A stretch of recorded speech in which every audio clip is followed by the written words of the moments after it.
Hi guys! In this video you will learn how to customize streams overlays on Omlet Arcade. Well, Omlet Arcade server ceased operation on June 30, 2023. Consequently, while the app remains functional, streaming and creating new accounts are currently unavailable. So, customizing stream overlays on Omlet Arcade is not functional.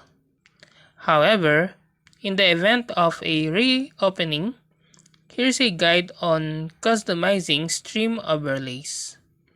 Open the Omlet Arcade app and navigate to your profile at the upper right corner. Locate the settings or gear icon and select Overlay Settings.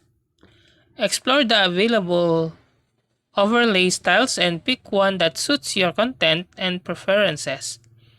Options may include variation in color, layout, and design.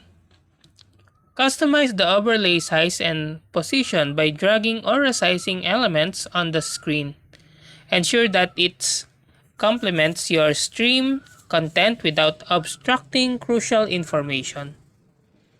Enhance your overlay with widgets such as chat boxes, donation alerts, or subscriber counters.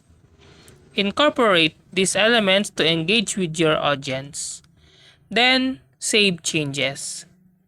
And that's how to customize stream overlays on Omlet Arcade. If you like this video, please click the like and subscribe and ring the bell icon to notify you to our next video. Thank you for watching.